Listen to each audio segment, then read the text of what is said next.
for superstition, magical truths, and fear of ghosts or demons. The great weakness in the original gospel of Buddhism was that it did not produce a religion of unselfish social service.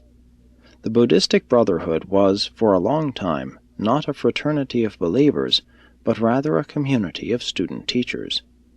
Gautama forbade their receiving money, and thereby sought to prevent the growth of hierarchical tendencies. Gautama himself was highly social.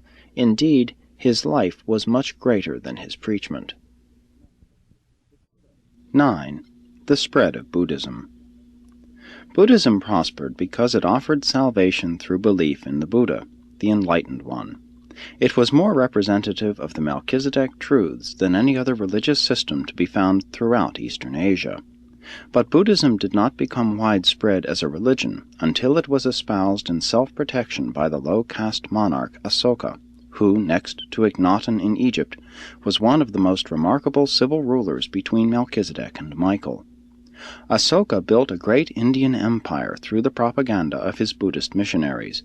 During a period of 25 years, he trained and sent forth more than 17,000 missionaries to the farthest frontiers of all the known world.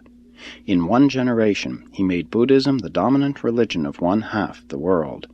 It soon became established in Tibet, Kashmir, Ceylon, Burma, Java, Siam, Korea, China, and Japan. And generally speaking, it was a religion vastly superior to those which it supplanted or upstepped. The spread of Buddhism from its homeland in India to all of Asia is one of the thrilling stories of the spiritual devotion and missionary persistence of sincere religionists. The teachers of Gautama's gospel not only braved the perils of the overland caravan routes, but faced the dangers of the China Seas as they pursued their mission over the Asiatic continent, bringing to all peoples the message of their faith. But this Buddhism was no longer the simple doctrine of Gautama. It was the miraculized gospel which made him a god.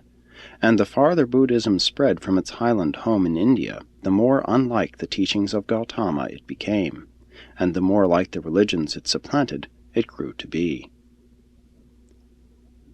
Buddhism later on was much affected by Taoism in China, Shinto in Japan, and Christianity in Tibet. After 1,000 years, in India, Buddhism simply withered and expired.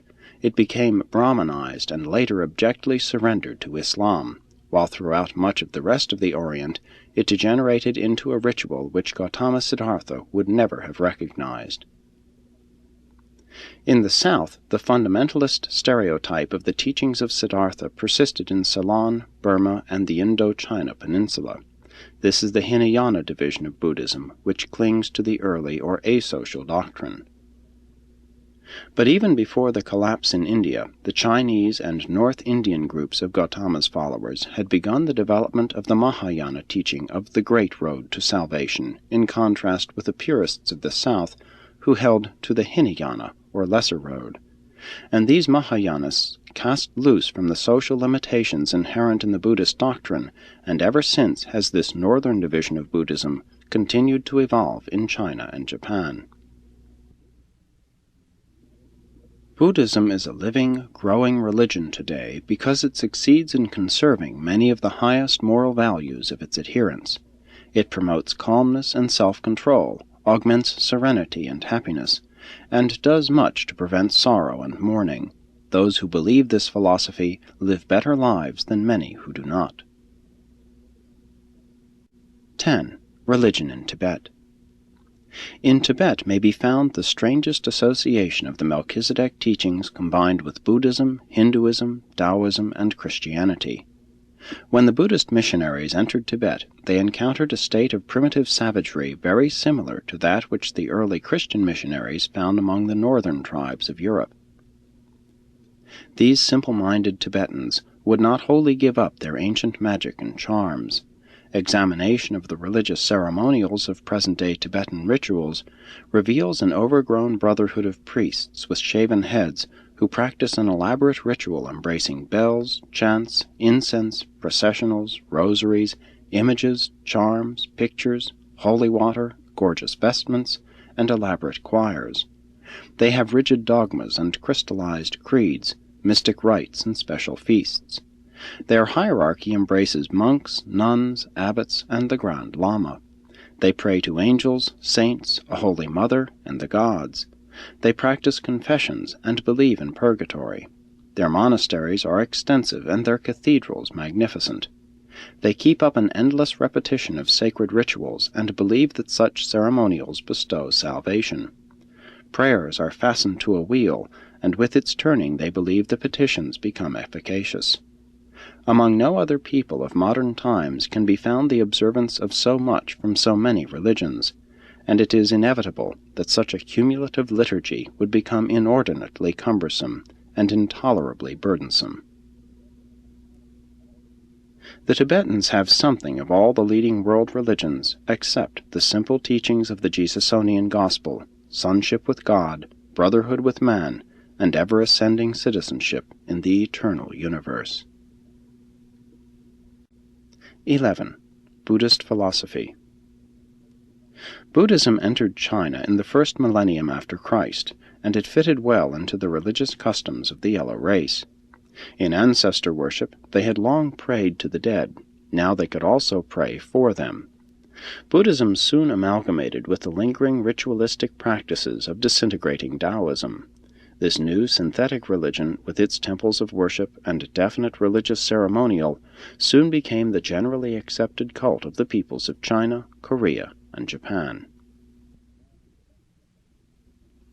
While in some respects it is unfortunate that Buddhism was not carried to the world until after Gautama's followers had so perverted the traditions and teachings of the cult as to make of him a divine being, nonetheless, this myth of his human life, embellished as it was with a multitude of miracles, proved very appealing to the auditors of the Northern or Mahayana gospel of Buddhism.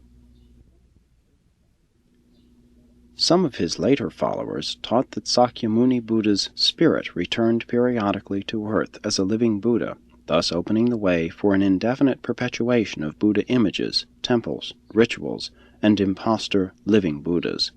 Thus did the religion of the great Indian Protestant eventually find itself shackled with those very ceremonial practices and ritualistic incantations against which he had so fearlessly fought, and which he had so valiantly denounced. The great advance made in Buddhist philosophy consisted in its comprehension of the relativity of all truth.